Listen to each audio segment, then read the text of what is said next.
Hi. Welcome to episode 99 of the Reptile Gumbo podcast. Don't you dare cut that out when you edit definitely later. I'm definitely cutting out you interrupting me before I got to come in and do the intro. Jerk face. Anyway, listening, you're just going to hear me say the intro. Mute. I need to mute. Oh, yeah, is my phone on mute? I'm sure my phone's on mute. We are prepared. flacking tonight. I was even here early tonight. I know. Math homework. It's the devil. So we are episode 99, one away from 100. Next week's the big party. Is there a big party? No, there's not a big Oh, It's just a guest. I thought maybe I had missed the No. memo somewhere. No. Bring your own alcohol. I mean, I want to remind everybody, don't forget about our giveaway this month. Our giveaway, which is sponsored by our friends over at Focus Cube. If you go over to our Facebook group or our Instagram, or you can also find it on Focus Cube's Facebook group, our Facebook page even. That's what it is. It's a page. But they're giving away a 36-inch by 18-inch replacement lid for an Exoterra enclosure. So it's a PVC lid with a smaller screened area. It allows you to attach, if you want to do radiant heat panels to the inside, if you want to try to hold in humidity because you're doing dart frogs, you don't want that giant screen lid. It's a great PVC replacement with some cut vent holes and all. There's a picture of it over on our Facebook page. Go over there. All you have to do is share that post, and you're in for the drawing. And end of the month, you can win an awesome replacement lid, which I should probably have looked at the price. 40, 50, 60, 70 bucks. It's somewhere in that range. I know it's like a $70 range. But anyways, what the hell? it was the dogs downstairs. So anyways, go over there, check that out. Our friends over at Focus Cube, the Howdies, they're awesome. They're doing this month's giveaway. Our sponsors, Katie. We have Lone Star Reptile Racks. If you are looking for a high quality PVC rack, look no further than Lone Star Reptile Racks. They offer a variety of sizes for all types of snakes, geckos, rats, and more. You can even order something custom. Shipping is available, or you can plan to pick up at a Herps Reptile show near you. Visit lsreptileracks.com to reach out to Lone Star Reptile Racks and place your order today. And cages. And cages. now. Yep. Yeah. You did a 4x2x2 cage a day. Yep. I've got two 4-foot cages that are for boas that are coming this week. Mm-hmm. You've made an array of sizes. I have. You did an arboreal one. Mm-hmm. So Yep. I designed today a 6-foot by 72 by 30 by 30. the big old honking cage. Yeah, a custom one that's going to get glass doors for. I can't say who yet because he's going to reveal it on his YouTube channel. I know. But he's one of the only 4 people that breeds a certain species. Yeah. And he's found the trick, and he wants to get them out of glass and wants to put them in. And the trick is Lone Star reptile cages. That's the trick. Yep. If you want to breed any animal, whatever animal it is, So the trick is Lone Star reptile cage. You know what? They could breed Bolin's pythons if they would just buy a Lone Star reptile cage. Right. That's all you need. You gotta have it's that cage. Screw the other guys. Plus, if you order a cage from him, you'll probably get it sooner than the other guys. Yeah, because Because I don't have to wait on tubs and heat tape for them. They just go out. and it's not a 6-month waiting list to get one. It's crazy today. I was told today that tub prices are about to go up again, and ABS plastic is starting to be we're starting to feel the shortage. So Awesome. It's a little scary, but that's Make- why we're make cages. diversifying. Yeah. And then our other sponsor, Herb's Reptile Shows, got one this weekend coming up in Longview, Texas. Robert will be there. You may want to pack warm, people. That one's gonna be cold. Brendan wants to know if you can breed alligators. You can totally breed alligators in his cages. Just buy a cage, throw your alligator in there. Mm-hmm. It'll be fine. Sure. 2-foot cage for an alligator.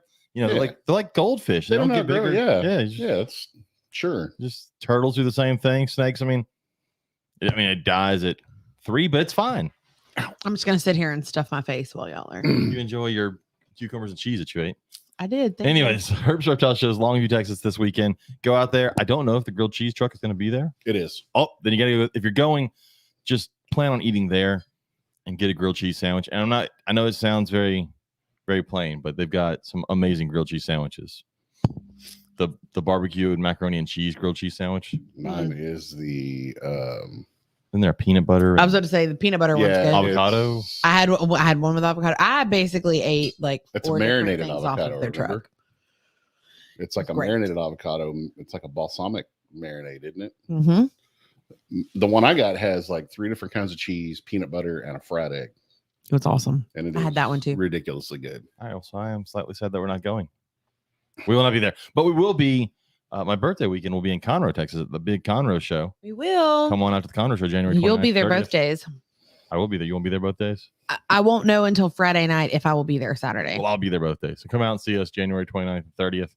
We will be there. February 26th and 27th will be at Corpus Christi. I may have a school obligation Saturday. We'll be at Corpus. I don't know if we'll be at Corpus. You'll be at Corpus Christi either way, Robert. And then New Orleans, March 5th and 6th. We will not be there. We will not be in New Orleans. And then Arlington is February 5th and 6th? No. 4th and 5th? No. 5th and 8th? 11th, 7th 12th, and 13th. Yeah. That was in the ballpark. No, you're taking over our Lego weekend. Oh, that's what I was thinking because I was looking up. We have Mhm. Brickfest coming up that weekend before, and I was looking that up. That's why. Yeah. So Arlington, NARBC Arlington is on the, I wasn't listening when she said 12th, 13th. 12th, 13th. Yeah, it's somewhere there. I will not be vending. We will not be vending, But we'll be there. but we'll be there. We'll have a booth. We will have all of our stuff set up. If you're there, come by, say hi, and we may have you sit down and we'll talk to you for a little bit. So come by, see us. We will be with pythons in a pear tree and what he is referring to, the pit. That is where we will be. So Is that what he's calling it? calling it the pit. So it should be fun. I'm excited about just sitting down and like talking all weekend and not having to actually care what's going on. Yep. So that's going to be great. That's what I was talking to Earl from Lone Star Reptiles yesterday. And we were talking about NARBC, and I was like, man, it's going to be kind of cool to be at a show and not be working. And he goes, you'll be working. He's like, because 1,000 people are going to want to talk to you about racks and cages. And I was like, don't. Let me have my dreams, man. Don't crush the dreams I was yet. like, I'm seriously thinking about not wearing one of my shirts. And then We'll get some Reptile Gumbo shirts. No, I'm going to wear my shirt. That's what we need. Some Reptile Gumbo shirts. I can order some. I mean, if somebody would put the store up for people to be able to order from. That someone tried, and then after the third thing I tried, it just crashed. So that was a technical thing, not my fault. The Work In for Heidi and Blue, Rachel. the In Blue They did, I know. podcast has their shit together, Yeah. Well, and they're part of our network. Maybe you should like butter them up someone and on reach the In out Blue to them. podcast sits at home on the computer all day and has time. Yeah, but she works. It's not like she's just sitting there. I get it, but I spend how many hours dealing with shitty ass teenagers? We just had a 3-day weekend. and I slept. Mm. No, I didn't. I woke up early on Saturday so someone could come do their podcast. My Mhm. wife had every one of her jobs canceled on her this week. Oh. Damn. You even canceled on her? That's messed up, man. No, I mean, she cooked dinner and did laundry. So Hey, there you you go. know, There's leftovers if you decide you need some dinner Oh, for another night this week. VivTech products will be at NARBC. awesome. That'll be awesome. I'm gonna need some. Do you Yeah, I could, always use bulbs? dude. I could put them in every fucking cage I build. Just about. Yes, that is true. I'm trying to read everything. It says, wholesale Oh, bulbs will be here nice. Monday. Nice. Also, a new version that's dimmable. That's really cool, especially if you have the VivTech UV reader. You can dim it, go up and down, get it in the range you want to. Yep. That's a huge game changer. So cool. I need to hide this ad. All right. We also have the Ruas who are moving. The Ruas have moved. They haven't have. Did they finish? I Amanda's don't know in if the they've chat. reopened. She'll That's correct just it. the chat. The Ruas they're moving on to 231, which the important thing about 231, the Highway 231 in Alabama, is that it leads to Troy, which is where the best college in Alabama is. It is. So just letting everybody know that. It's where we met. This is your sappy moment of the evening. No, we met on a plane because somehow we were in band for an entire semester, and I never knew you because you're an annoying Because we asshole were a freshman. huge band. Oh, also the UVB meters showed up, and they will be online shortly. So Nice. anybody that's been waiting for the VivTech UVB meters, because they've been out for a while, they sold quick. That's cool. My friend James is going to be there, and it will also be my first NARBC. James. It'll be my first Tinley or Arlington ARBC. We did do Tinley. That was an anniversary trip one year. That was fun. All right, so should we get started? We should probably get started. You probably should. I feel like we should get Our started. guest has been sitting there for 9 minutes. Yeah, she's heard us talk about not a damn thing. Well, she got to hear me fussing about our kid when we started. So freaking math homework. All right, so let me go ahead and bring in our guest. Our guest is Lina Kelly from Critchlow Alligator Sanctuary in Michigan. How's it going, Lina? Hello, hello. Thanks for having me on. Really appreciate it. I was telling you earlier, I still find it so weird that there's an alligator sanctuary in Michigan. Yeah. If We are you were the telling only me- one in the Midwest. if you were to tell me a place where you would think you'd find an alligator sanctuary, it's definitely not a place that's frozen 6 months out of the year. Is it really Yeah. like frozen for 6 months, or is it more like 3? Yeah, it's more like 3. It's still more than us. It's still cold the other 3 months, but yeah, reptiles don't like it. They're indoors for 6 months. Yeah. That's crazy. All right, so I want to get into that because I'm very interested in how that all works. Like I said, we're from the South, so we have alligators everywhere, and it makes sense. And if you want an alligator here, besides having to have a permit, it would make sense to have an outside pen for them and be able to do it. But I'm just thinking the general person up there having an alligator is not planning on buying it and then building this elaborate outdoor pen, right? Most people know, right? They're just going to put it in a tub in their basement and hope that it doesn't outgrow the tub. Oh, sweet Jesus. Yeah, unfortunately. Or tanks. Yeah. Oh, because I talked to what is that crappy Pennsylvania show they always talk about? Hamburg. Hamburg. The Hamburg show, they talk about you can buy anything in Hamburg, and like alligators are always for sale at Hamburg. And I'm amazed that people up north are buying alligators because it's not a bearded dragon. Even a small female is like 9 foot long, 10 foot long. So I mean, Yeah. But unfortunately, because people are keeping them in these tiny habitats, they're not growing. So we see a lot of stunted alligators, Like a unfortunately. red snake. I mean, oh yeah, gator. at Snake Discovery, they've got that one they got that was all sorts of stuff. Real quick, that wildfire I was telling you about, Yeah, was started by Texas Parks and Wildlife trying to do a prescribed burn. Oh. And way to go, guys. They God dang. must be like opiates. They overprescribed it. Someone's first day on the job. And their last, probably. Oh gosh. Did I just spray this whole sad. thing right here? Oh. Anyways, back to alligators. So This is like your dream episode. I want an alligator. But I'm not giving up my pool. We don't have a pool yet, so One day. no, we'll have an alligator No, exhibit. we will not. Get a little slide, just the little kiddie Yes. pools with the little slide. You know, Oh, it'll No. have fun. crocodilians are one of the things I miss the most from being a zookeeper. I want a Chinese alligator, but I can't afford a Chinese alligator or Yeah, the no. paperwork. No, Anything No. that goes with that, not at all. because that would be awesome. But so, any idea how much an alligator goes for up there? Like people are buying them because they're cheap, aren't they? They're not. Yeah, I think the last person that told me they purchased an alligator, it was like, I want to say $75. Jesus Christ. No.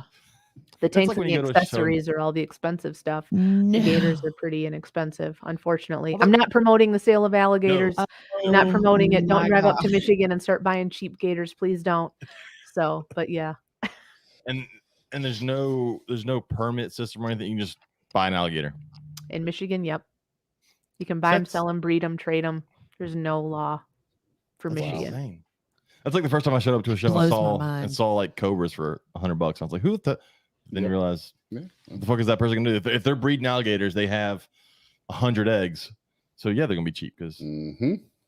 Yeah. that's crazy. So y'all take in. So I guess go ahead and explain what y'all do at the alligator sanctuary. Sure. So we are a family owned and operated business that is a strictly rescue facility. So all of our animals are all unwanted previous pets that were unable to be cared for by their owners, or even zoos. We work a lot with zoos, animal control, but most of them are pets. And so if people don't want their pet anymore, then they contact us and they pay us a fee. And they have to bring us their animal and then sign some paperwork and off they go. And so, yeah, we have almost 200 alligators.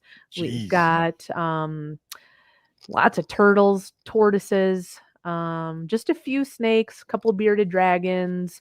We got our first chuckwalla last week. Those are awesome. But yeah, everything is a previous pet. And so everything is kind of varies in size depending on how long people had it or how good of a habitat they had for it so it could grow. But we operate similar to a zoo. So my background is actually one of our outdoor habitats for what we call our elementary school.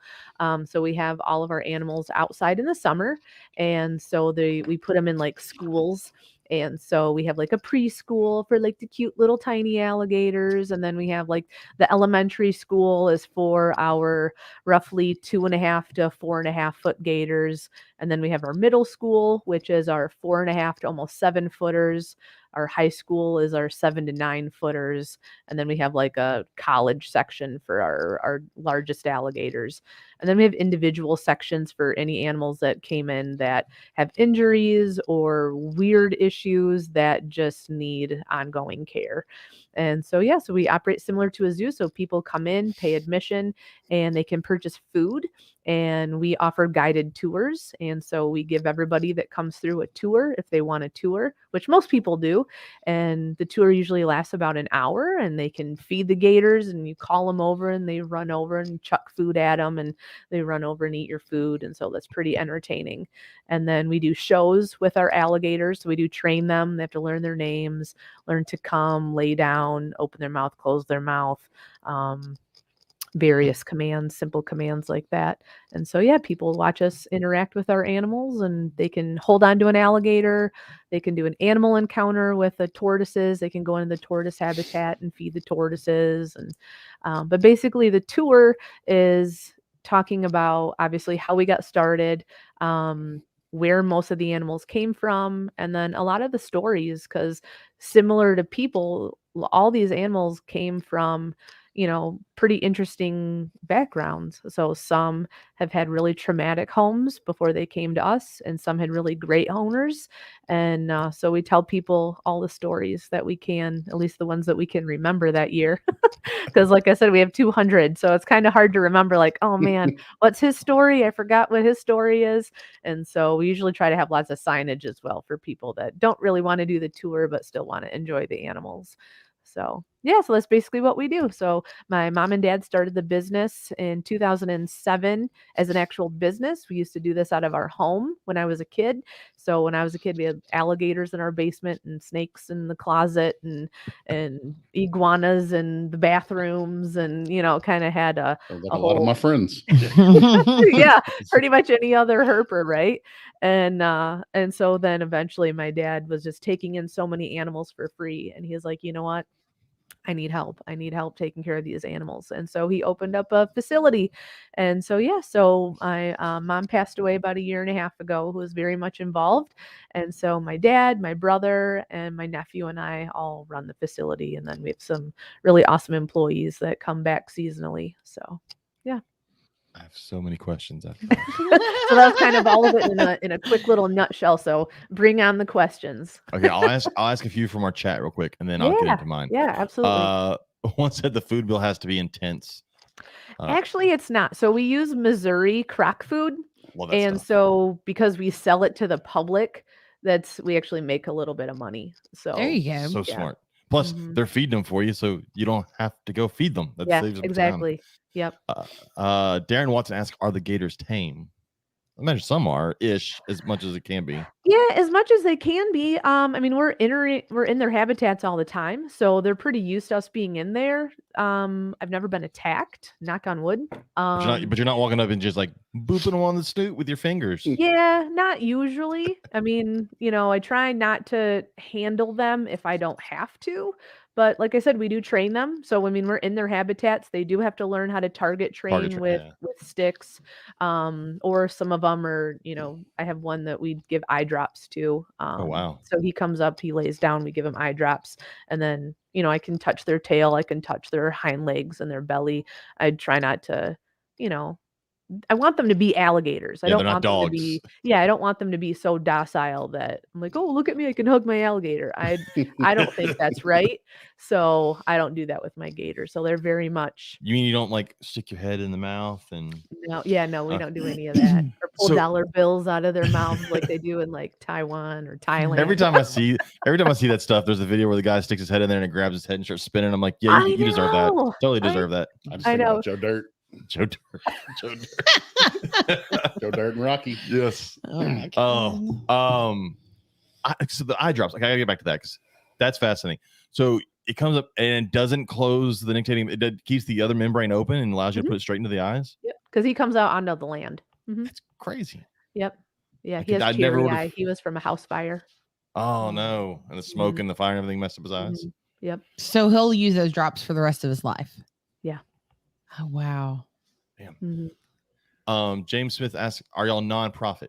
we are not a nonprofit. We are a small business, mom and pop shop. So unfortunately, cool. we don't Good. get big dollar donations, which, But it's you cool know, that you're able to be a functioning business. Like that's Yeah. a, you know, it definitely seems like it would be somewhere where if not done right, that could be a huge money pit and you'd lose everything and it could go Yeah. downhill real quickly. Yeah.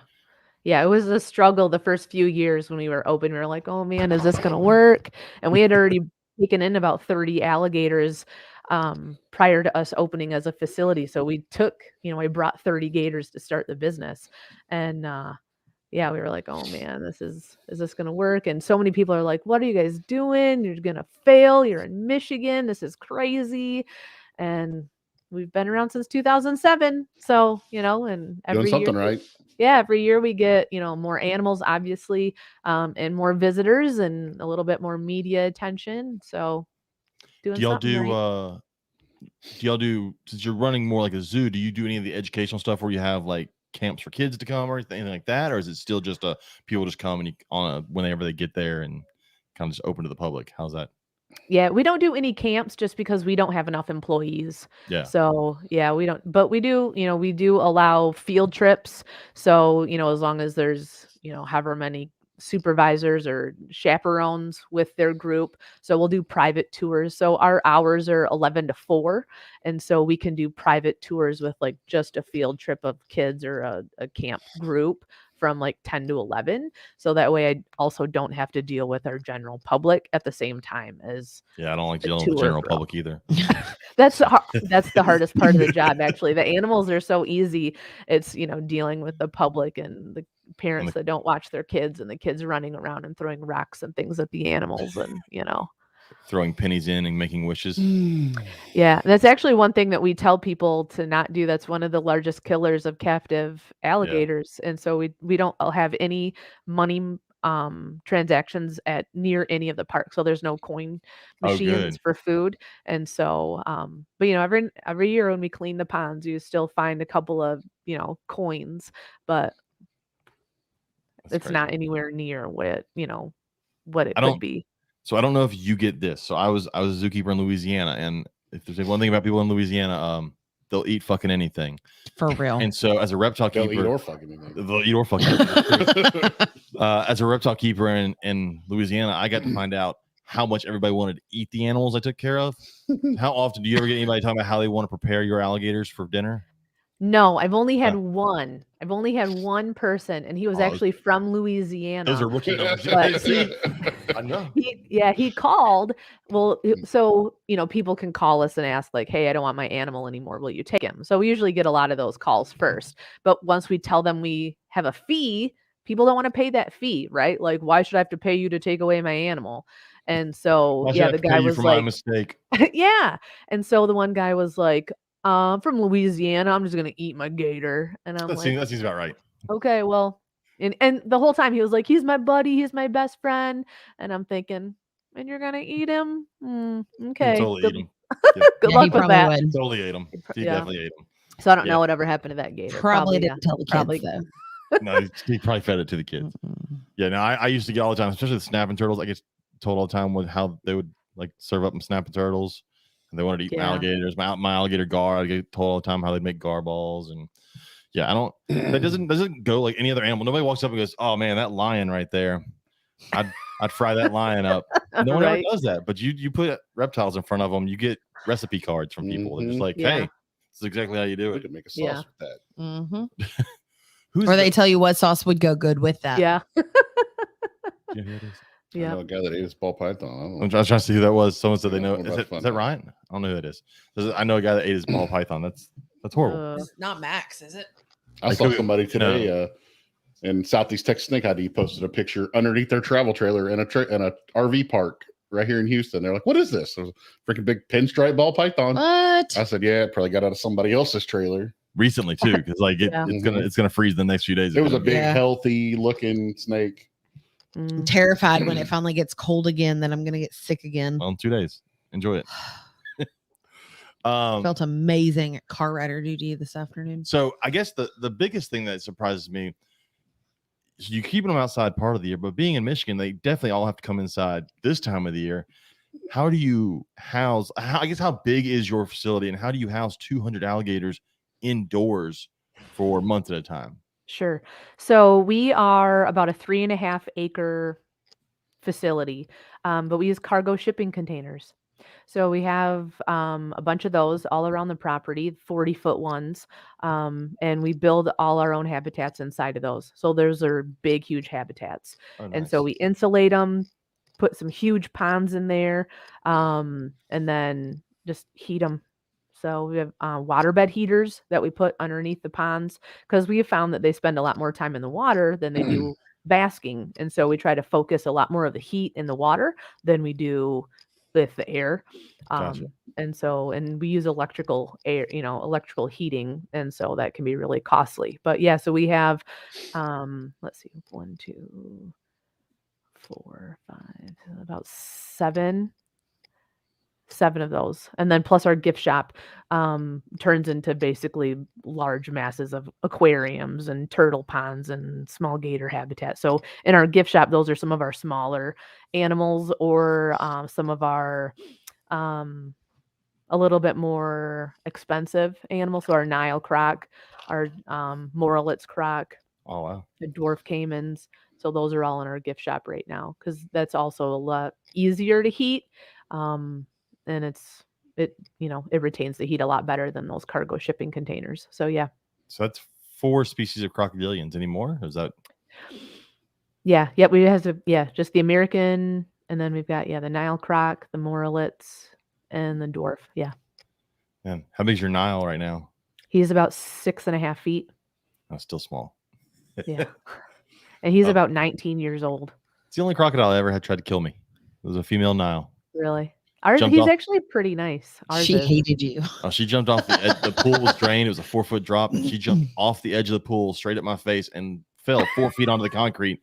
And I ran straight up the waterfall. Like I've never moved that fast Oh yeah. in my entire life. I don't know who that is that said that, but Max said for the record he wants a machine gun and an alligator. And an alligator. Yeah. Yes. Too much.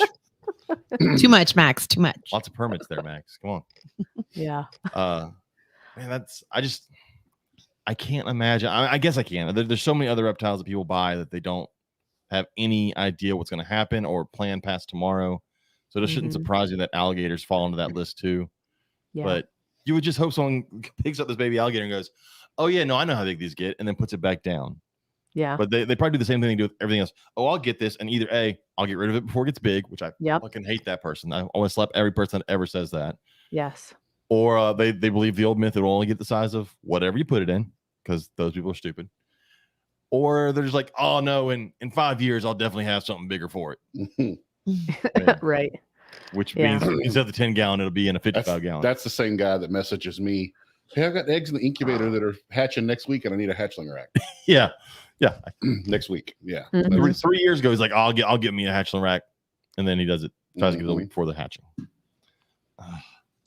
So I've been in the classroom. This was my 10th year in the classroom. And even though we still travel and do education programs every now and then, we haven't lately. I have some coming up later this week. But the alligator is probably the one animal from when we worked at the zoo I could still give that presentation like with my eyes closed in my sleep. Because they're cool. Because I did it so and as much as I'm bad mouthing people, that have alligators, I still want a fucking alligator. Yeah. Yeah, but you'll take care of it. That's correctly. true. I'll be able to keep it outside here. You can keep it outside most of the time unless it freezes, in Texas. No, I'll have a heated pool for it. Oh, there you go. Like in outdoor. Colorado, those gators that hang out on the hot springs. I've seen that one where they have the alligators on there. That's crazy. Funny. Mhm. So you guys could compromise What? and have a pool and a pond. You don't just have to have one in-ground water. Yeah, but no, a pool means I have to keep it up. If I put an alligator in there, I'll have to shit. Right. Like I told Rachel, if she wants a pool, she's getting a pool boy too. Hell yeah. Because I hope that pool boy can swim fast. There's gonna be an alligator in there. Twist her arm. I am not taking care of a pool again. I get to enjoy an adult beverage while the pool boy cleans. Sure. You don't drink adult beverages? That's the man that's not married to me. I know what his answer is. Go for it. Maybe I'll find you a cute little pool girl who can. Are there pool girls? I don't know. I'm sure. I'm all about equality. If we're off, if we're going I'm all about equality. We will put that out there on Indeed.com. That's right. I don't care who cleans it. Let's just go. Don't have to clean it if you put an alligator. Nope, not happening. All right, so let's see what else. Okay, so everything you have of the large menagerie of animals are all released pets. What kind of snakes do y'all have? But I'm sure there's like 15,000 ball pythons, but Actually don't have very many. I have a corn snake, and then just this week we got 2 more. So we got a ball python this week, and we got a red tail boa. ooh, nice. Although I was this going to week say red tail. I turned down 3 snakes though this week, just 3. So ridiculous. We've never been asked about reticulated pythons. Actually, maybe one other time, but just this week alone, 3 different people, a 13-footer, a 15-footer, and a 19-footer. Wow. And I'm like, no, I don't have any place to house that right now, especially in the Now- winter. I am maxed out. So Now it goes by how I've experienced before. If they're saying that to you over the phone, it probably means it's a 5-footer, yeah, a that 7-footer, and an 8-footer. yeah, Especially if it was a probably man. true. Yeah, people say that about the gators too. Yeah. Yeah, that's you gotta love it. So I got this 10-foot gator, and they're What holding was it in their it? About hands. 3 or 4 weeks ago, my son and I went on a relocation call here in our neighborhood, and I get there and I was like, "Well, it was under his lawnmower," and he said, "I think it was about a 4-foot copperhead." Okay, it was a Like a rat two- snake that was about not even a foot long when we got it out of there. That was like we didn't find the snake when we went to the guy's house, but it was like a 8-foot Some kind of a water snake. is what he said. An 8-foot water snake. I was And like, it was like 9 something at night. And James was like, we're going just on the off chance it's still there. I mean, I knew it wasn't gonna be 8-foot water snake, but I was like, let's see what it is. Couldn't find anything. So that 8-foot water snake. And we like Really tore his garage apart that yeah. night. Like he was out there with us. We were moving stuff. Yeah. The only time that we've ever in all of our years together gotten a phone call, there was a sand boa. And the Oh, guy yeah. called I and still was have like, heard. it's this and this big. And we're like, there ain't no He way. didn't tell me the size. He just told me how he said he got it from Oh, PetSmart. how old she was. He got That's it what from it was. PetSmart like 2 years ago. And knowing because I worked at PetSmart, when they only sell babies, they don't sell them anymore, but they only sell babies. So I went there and it was a 10-gallon tank with like 10 inches of aspen. Like it's just 10 inches of, like deep. I was like, what the so I'm like, because it's in there. It's like, okay. So I start feeling around. And all of a sudden my hand hits this thing like, whoa, what the fuck is that? And I reach out and it's a full grown, like 2.5-foot massive female samboa. Yeah, that was a It's- very pleasant surprise. It's the for biggest us. one I own still. And I'm like, the hell did they do to this thing? There's no Yeah. way they bought it close to this size. Wow. And I was like, I saw that. I was like, hey, this is the first time I've actually gotten something that was female too. So I was super excited to keep that. Yeah. She's a cool little snake. But so I'm assuming, I'm not assuming, it's you're not doing any breeding of any sort there, right? You are keeping things completely separated from each other. Well, we separate the snakes, but the alligators, because it's too cold, they don't breed. Oh, really? Yeah. So only 2 times ever have they ever reproduced. So in 2018 was the first time ever, and like I said, we've had alligators since the early 90s. So in 2018 was the first time, and we had 3 females lay eggs. 2 of those hatched. We chose to incubate some, and then in 2019, one of the same females laid eggs, but all of those went to like colleges and universities, math and science centers. So they all go for educational purposes. So, but yeah, we don't do any breeding. And I mean, our tortoises will lay eggs too, but I mean, we don't need more mouths to feed. So, and we're not in the business to sell any. That's not what we want Yeah. to do. That's not a part of our mission. So That's awesome. Mhm. Because there's some people out there that are quote unquote rescues. You see it all over Facebook. I'm a rescue. No bullshit. You're hoping to get free animals to sell or breed free. Like you're not a rescue. So Yeah. it's awesome to see the one that is. And I'm assuming when you say tortoises and considering they're surrendered, I'm assuming they're sulcatas. Yeah, I've got about 20 sulcatas, Greek, red-footed, and Russians. Mhm. Jeez. 20. So I own 5 sulcata. I've never bought a sulcata, and I think I own 5 of them. Because we have So- the little one. Yeah. The little Yeah. one makes 5. So I do want to get into this. Segues into the question we asked. I want to get into that because there were some really interesting ones. The question we asked today was, what reptile do you think should be sold less in the hobby, and why?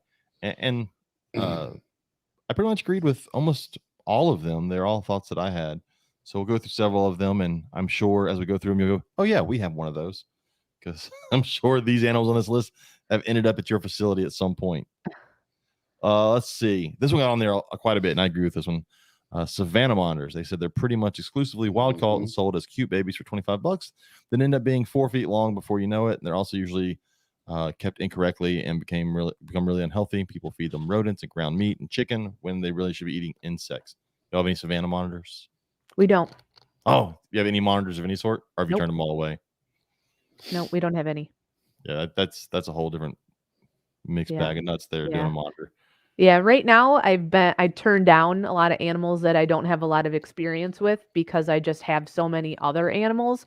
I really don't have the time to learn new stuff. Yeah. So, I Well, mean, you don't it's have been any a free long time? time. Well, it's only 200 crocodilians. I mean, come Yeah, on. right. Right. So, yeah. So no, like I was mentioning, we only have just a couple snakes. That's because I've been turning down snakes up until just this year. So the last like 5 years, I've turned down a bunch of snakes. So it's just they're so much more time consuming, surprisingly, than the alligators. And so I don't have the time. I don't have the time, and in the winter, I don't have the space. So How often do y'all have, or have y'all had anything just like left on the doorstep? 0 times. Well, that's awesome. Yeah. Yeah. Wow. I expected know. that to be a Yeah. I mean, be a people different will number. show up with their animal. It doesn't happen as often because we usually are pretty good. Like when people contact us, we're like, don't just show up at our door. You have to pay us a fee. Tell them what the fee is. So no, I mean, we've had maybe 2 other times before, which is, I think is pretty good that, people show up. So, Is the fee determined by the type of animal that they're bringing you? mhm. And the size. Yep. 12-foot alligator. It's $10. Yeah. For our alligators, our fee is $5 an inch. So, but you also have to bring it to me. So I don't care if you've got a 10-foot gator or a 10-inch gator. You're loading it and you're bringing it to me. I don't go get any animals. That's awesome. Yeah, that's crazy. Or I wish I knew who the Facebook user was. I think it could be Ryan. It's not showing up on the. I don't know. He said he had a guy bring a hatchling western rat snake to him in a glass vase once that he claimed when he had Googled it, it was a Burmese python. So I'm just wondering how many people have brought you like native stuff thinking that they found some sort of wild whatever and that you need to take it because it needs to go somewhere. Yeah. And we don't take anything that's native. So we're exotics only. And so, yeah, we have to turn down anything that's a native. So, and people call us all the time. Oh, I just saw a snapping turtle get hit on the side of the road. Sorry, there's nothing I can do about that. I'm not a rehab facility. Yeah. Maybe call the DNR or take it to a vet. Like sorry, I can't help you out there. We had that a lot at the zoo. No, the worst at the zoo was when people would bring us baby alligators. Oh, I found this baby alligator. I don't know where his mama was. I'm like, probably 10 feet behind Yeah. you. Right. Yeah. Like- Was he distress calling? Did you hear him chirping? Couple of days ago, somebody posted in one of our local groups that they rescued a red-eared slider from the pond near their house. Oh, They don't know what to do with it. And I'm like, put it Nope. back in the fucking Put it pond. Put it back where it belongs. Was that the one? There's a big adult male. There was one where someone was trying to sell one. No, right? the other one was they caught it a year ago and they've been keeping it, but now they have to move and they want to sell it. Idiot. Yeah, it's like take it and let it go. They're So they're native grounded here. by idiots. Yeah. Are Red-ear sliders on your list of people that or things that should stop being sold? Oh, it's 100%. It was the next one. Yeah. Adam Wickens from Wicked Reptiles. If anybody watches them on Facebook, on YouTube, he says aquatic turtles. Yep. It said, stop selling red-ear sliders with 40-gallon tanks. These animals cost nothing to buy and tons to maintain. That's why I don't own turtles. There's plenty of turtle species I like, but the maintenance on a turtle to keep it right Mhm. so that its shell doesn't get messed up and it grows correctly and the water stays, it's just more than I'm willing to put into it. Yeah. And then red-ear sliders. I mean, but that's been going on for 40, 50, 60 years, the whole red-ear slide. That's why they're all over the United States when they're not native to a lot of the United States. Yeah. Like Michigan for sure. There's such a problem in our local lakes and ponds because people have them as pets and they dump them crazy. out and it ruins the whole Mhm. ecosystem because they're just beating out all the other little Michigan turtles. and they breed like crazy. We're dealing with that here with Plecostomus. Oh yeah, They're just taking over every creek because and nothing can eat a full-grown channel. pleco. Yeah. I mean, it's an armored catfish. yeah. I mean, the thing's not going anywhere. It's Yep. They just they did a dewatering thing in a section of the San Marcos River out in the saw hill that. country, and it was like 700 of them a giant pile of pleco. in like one little pool. Yeah. Crazy. Well, and like red-eared sliders to a lot of people in the country are very much like fire ants to us in the South. And a lot of folks don't realize fire ants aren't from here, but we're so used to them growing up with fire ants that they feel like they're part of the South. Where in a lot of parts of the country, people feel like red-eared sliders are probably very native because they've seen them every time they've gone fishing. Yeah. And they're not from there. Super goalie's comment. I had a gentleman call today to ask if I wanted to buy copperheads from him because he has a ton on his property. Oh, my stars. Yes, that's what you should do. Call a pet store and ask if they want to buy copperheads because you have wild copperheads on your property. I'm more than happy to come out and catch them. But I'm not paying for them. I'm not paying shit for them. Oh, God. Well, the turtle thing, I remember I got one when I was a kid. And I remember my dad brought it, had a leech. It was missing a leg and had a leech on the nub where the leg was supposed to be. I remember that. So it was definitely like just caught out of some pot. Anyway. I feel like I've heard you talk about this one before. I don't even remember what happened. I was very young. I don't remember what happened to the turtle. I'm sure it didn't die because those things never fucking die. I don't know what it would take to kill one because they can live in almost raw sewage. But I had to probably got let go in a pond because I'm sure as a kid we were. Did it go in your Meemaw's pond? No, I don't think so. I don't know. It may have. But there's the old. I still love when you go into places that have the signs that say for educational uses only to cover your ass. I love that one. But I imagine y'all get lots of turtle. Well, you may turn away, but you get lots of people wanting to turn in turtles to you. We do lots of turtles. I don't remember being a kid with like reptiles and stuff like that. Like because you weren't. No, but like even like we would go to the creek, or we'd go fishing. We just ate whatever we caught. Like kill the turtles and eat them. No, I don't think I've ever eaten turtle. I have, to my knowledge. My grandmother, like turtle soup was one of her favorite foods ever. My grandmother. Back when I worked at the zoo, I could have given you a recipe for how to cook it. She could have asked any of my customers. I mean, yeah. But like I'm trying to think, and like we would, I don't know, I guess because of where we grew up in Alabama, like we would go crabbing on the weekends, and then whatever we caught, we would have a bowl that night. Or like that's food. Yeah, that's what I'm saying. Like we never just like the point of your story. Because you were talking about like just randomly finding stuff or I didn't randomly find the turtle. Someone bought the turtle, and then we let it go. Like we never did that. I had a box turtle as a pet for a long time. Barbara has a really old box turtle. You have a really old box turtle. I had a red-eared slider at one point. We lived in an apartment, and my stepdad caught it at work and brought it home. It's the best place to have it. It lived in an aquarium, and it stunk to high heaven. Oh yeah. And about 2 months later, I took it out when it rained really hard, and there was a bunch of water in the ditch. I was like, "Be free." Bloop. Yeah. His name You're the problem, Robert. His name was Doobie. We had a fish that lived in our ditch. Do you remember that? At the Pineville house? Oh yeah, like a shad that lived in our ditch. It had rained real hard, and that ditch filled with water really high. And he flowed from somewhere. Yeah. I have no idea. There wasn't like a body of water near us, but I was walking out to the mail one day, and all of a sudden I'm like, "What the hell? Something's moving in there." So Darren had a good question. Oh, that is a good one. So Darren Watts says, "What do you do with animals that pass away? How do you get rid of large alligators or tortoises?" We actually work with a lot of colleges and universities, and they take them for necropsy. Cool. Yeah, I'd want the shell back. If it was a tortoise, I'd want the shell back. Yeah, we do have quite a few of the shells. Yeah, that we use in our snake habitats or bearded dragon habitats, whatever they can climb on. Trying to think what else. There's a couple of museums that are in the area that also will take them, and then they'll, use them in their display cases or teaching whatever. Yeah, I never had a big animal die while I was well. I'm trying to think what was the worst. Not any. We had mammals and stuff. Oh no, those alligator gar. Do you remember that? Oh, that was absolutely. Oh, they were horrible, horrific. Because it died way in the back of where they are, and it died underwater, and then it took a couple days for it to float up, and it was like a 4.5, 5 foot alligator gar. Yeah. I mean, I've had to bury several horses over the years. Bury or burn. It just depends on where they die. Because when a 2,000-pound animal dies, literally, I mean, we had one we had to have put down at the vet, and I had to get a wrecker to the vet to bring him out to our pasture. I mean, what else are you going to do? You're not going to pick him up and load him in a trailer. Just throw it over your shoulder. And the vet wouldn't come to you?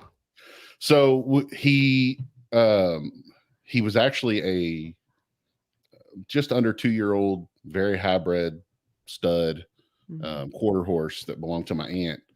And I don't remember exactly what happened, but her and her friend were giving him a shot. And her friend, my aunt didn't know, had dropped the needle on the ground and picked it up and gave him the shot. Well, apparently there was anthrax in the ground, and it got on it. And a couple days later, he started acting funny. Well, it's my aunt's baby. She's, no kids or anything. Her horses are her babies. So she took him to the vet, and the vet said, well, let me keep him overnight. And overnight he went downhill, and the next morning they had to put him down. And yeah, she couldn't. She's like, she had to leave. She couldn't. It would be like one of her kids dying. So I was actually had just started with the police department, and she called me, bawling and crying.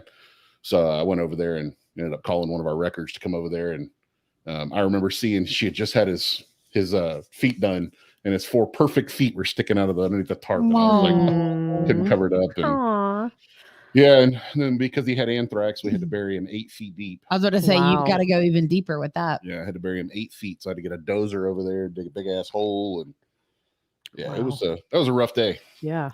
That's crazy. The at the zoo, the only thing that was big that died was after I left. Our big American crocodile passed after I left. So I don't know how that went, but that, I mean, he was big.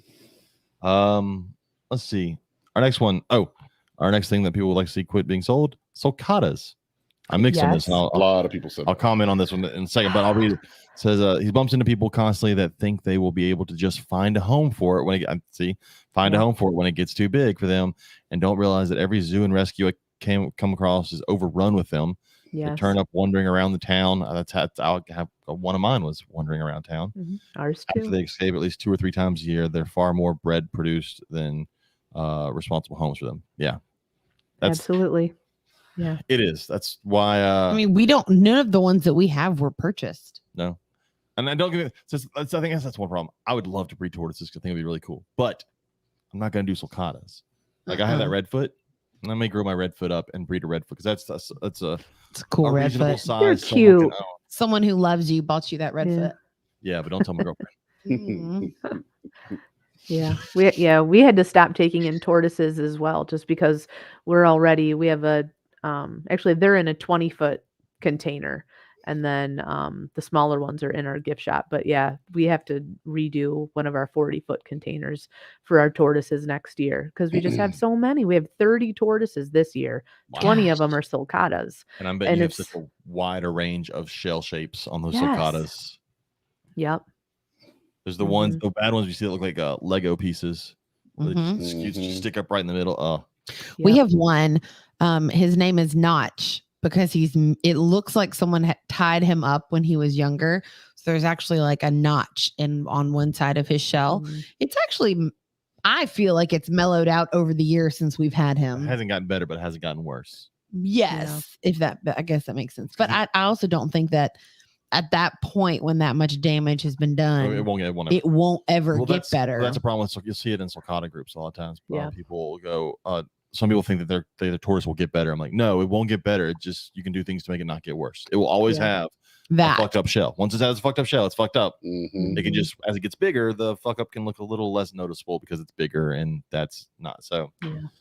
Unfortunately. But with and you know this, with a lot of the animals you have, I mean, the problem with reptiles is they're so resilient. So many can live through such horrible care, especially sulcatas, but especially alligators, especially turtles. These things spent millions of years of evolution to be able to withstand anything, and they can, unfortunately. Yeah, right. And then you have chameleons that die when you look at them wrong. Yeah. One of our sulcatas, I think we've had her 3 or 4 years now. Her owner fed her dog food, so her shape of her shell is just like, it's so weird. It looks like someone like tied her up in the middle, so her shell, like, I don't know, it's kind of hard to see my hand. So it's like, normal kind of around the back, and then it pinches in, and then it opens up, and then it flares upward. Like, it's so weird because she can't hide in her shell because it all flares this like super high. Like, she's completely exposed. It's the weirdest thing. But that's one thing that we do at our facility is we give these tours, and people are like, what's wrong with her shell? And we're like, that's what you do. That's what happens when you're not paying attention to what your animal needs.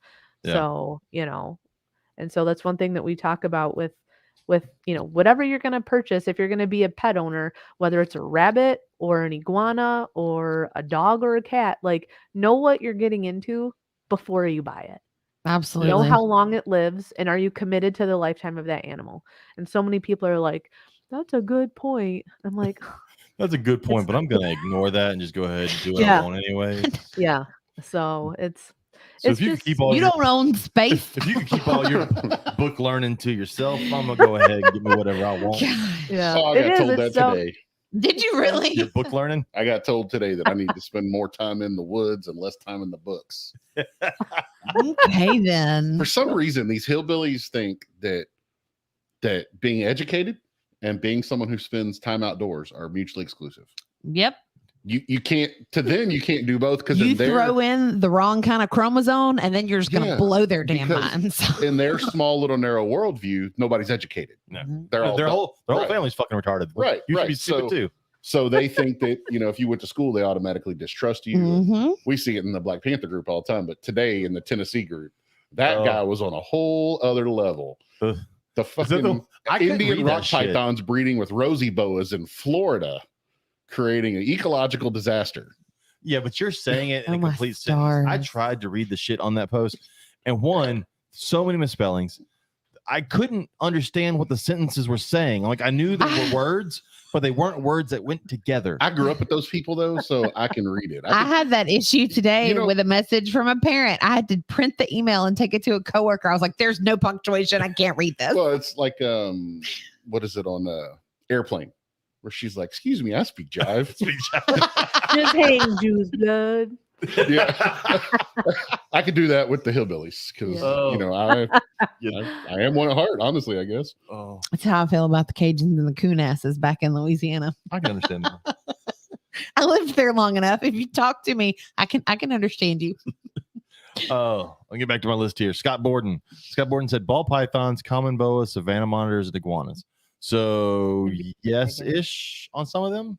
Iguanas for sure. Green iguanas should be done for. Just let's stop. There's so many other iguana species we could do. What? On that post on the Tennessee snake. All right, we'll get back to that in a minute. Oh Lord. Yeah. So there's so many other iguana species you could do that are so much better than a green iguana.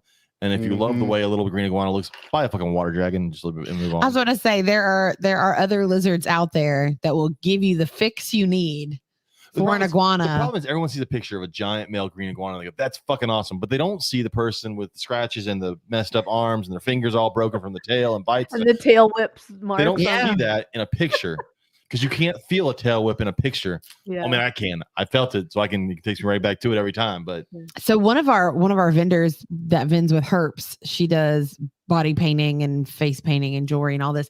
She actually has iguanas. And the setup that she has, like I follow her on Facebook just to keep up with these iguanas. If I'm not mistaken, they are rescues, but they have an indoor enclosure, they have an outdoor enclosure, and she holds nothing back when it comes to like their violent mood swings or like, oh, I'm gonna change your water. I guess it's so and so's turn to go shit in the water bowl because I just changed it. Like she's hilarious with some of the stuff that she posts, but they're horrible pets.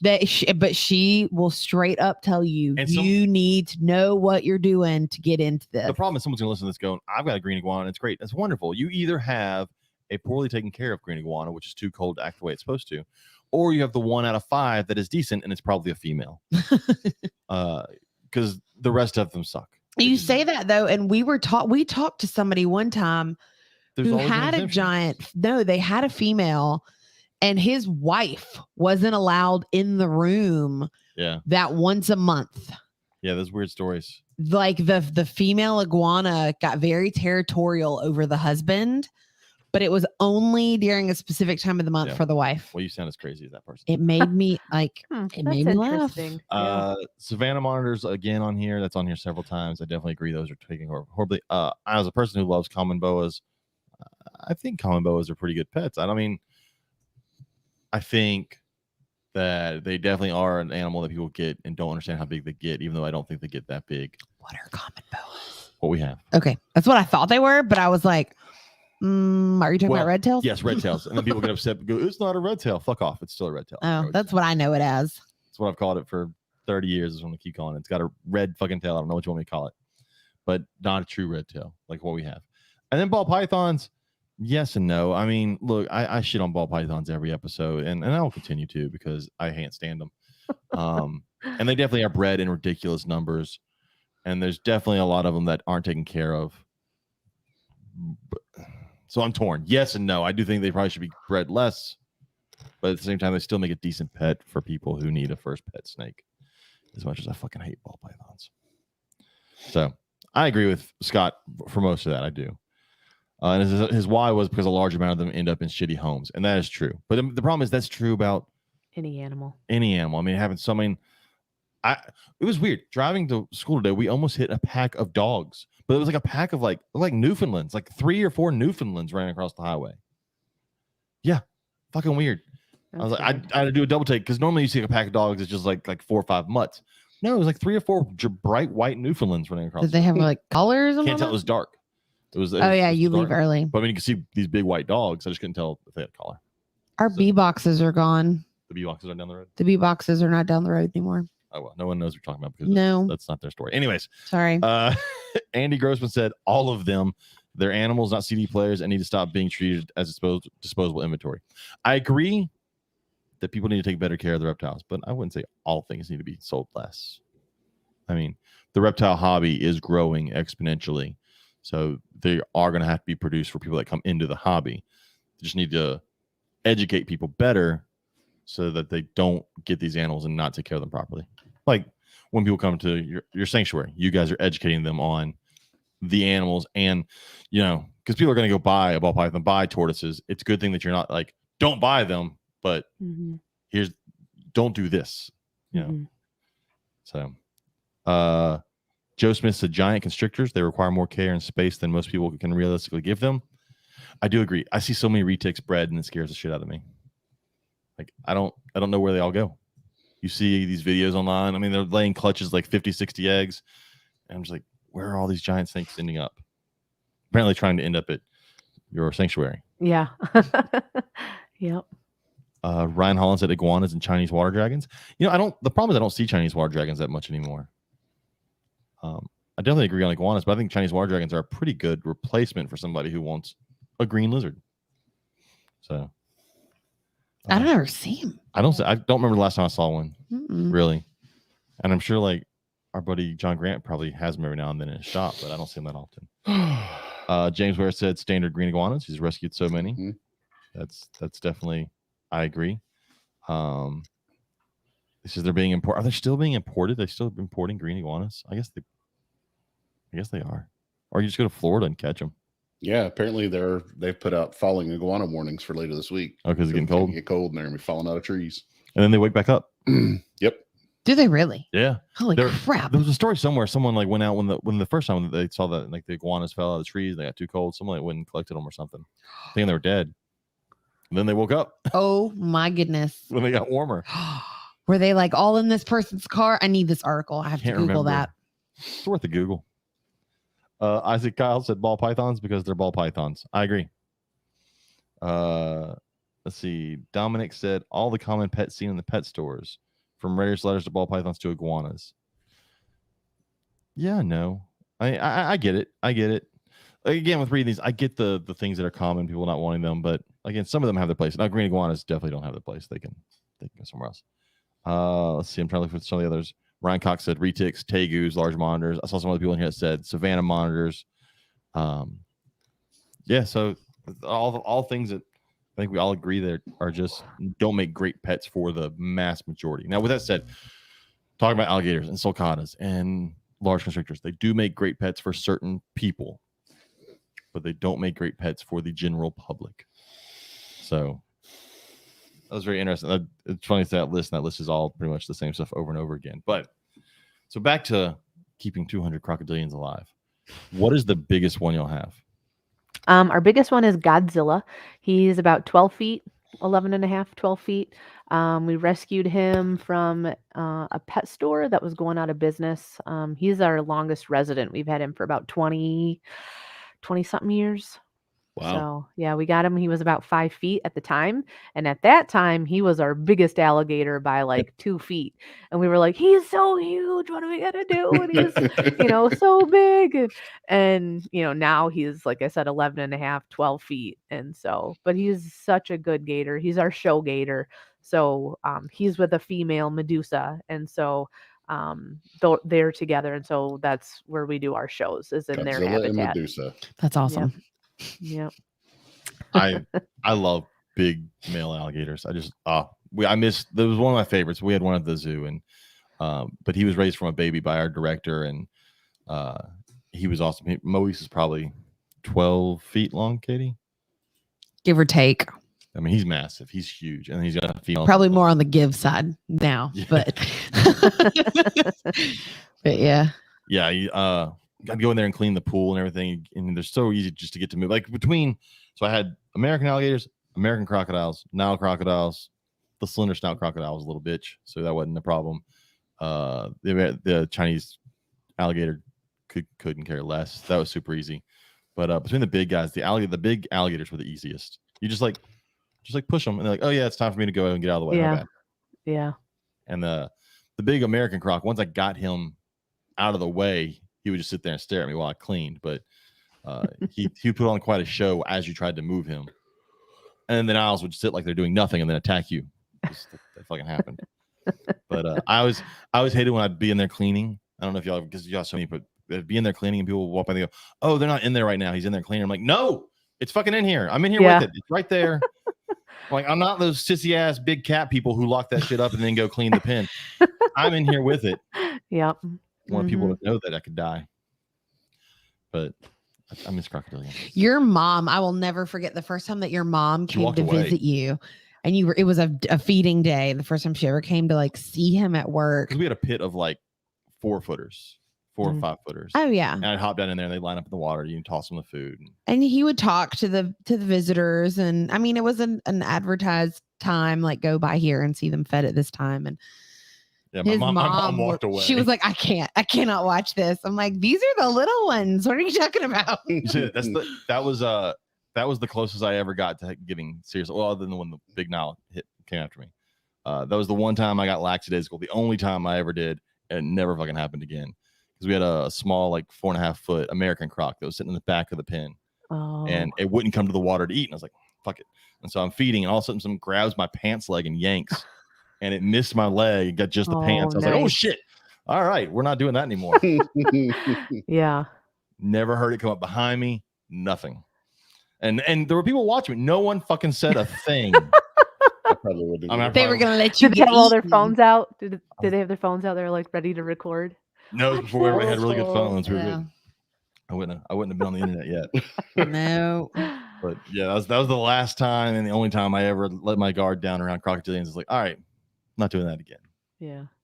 But so do you own, I mean, I imagine, because I know when I was a zookeeper, that was probably the worst kept my private collection was the years I was a zookeeper, because it was very hard to go to work, do that all day, and then come home and do it at home. So I'm assuming you don't have much of a home collection of reptiles, right? I have zero. I have one dog and one cat. Yeah. So yeah, my husband's not much of a reptile guy. So yeah, but I mean, like, it's my family business. So I'm at work more than I'm at home. So I to feel me, it that just makes in more my sense soul. to Yeah. have all those at work. Yeah. So So do you ever see a reptile you're like, man, I really want one of those, but I just can't do that? Is there like if you didn't have this sanctuary, is there something out there you'd be like, I'd own that? What the world? Sorry. My ears are hot. I was trying to cool them off, and I dropped my headphones and punched my mic. All No, at once. that's why we can't have nice things. Skills. no, I can't really think of anything. Yeah. I guess when you have 200 crocodilians to take care of, you're not really thinking about anything else. All right, but I do have to go there. What's your Yes. favorite? Because you know you have a favorite. My favorite. Oh man. So Grace. So she's one of our favorites. She is missing her front left hand. So she came from a zoo out of Maryland. So she's one of my favorites. Let's see. Charlie, he's like just a big puppy dog. He was raised with dogs. So he could free roam the house that he was in with his Oh dog my friends. And Wow. the owner had him as a little tiny gator. So he grew up with those dogs. And so eventually the owner just had to get rid of him. But he's so gentle. We just go up, we can pet him, we can touch him. We can do pretty much whatever we want with him. He's pretty lazy. Not, I would say lazy. He's just pretty easy with people. He's pretty chill. Yeah. You know, I think the worst thing up there for y'all is Bubba the alligator. The Bubba was the one that That's he was it, I at. don't know. You do know Bubba. He was at Tinley, and he became famous because it's the guy that keeps him in his basement. But he has a huge, nice setup in his basement. And he was all over Oprah. I think at one point he's been on People TV. could like ride him, I think. Yeah. Yes, And I so think everybody I has remember. seen Bubba and goes, I can do that. And they can't. They just fucking can't. Mm-mm.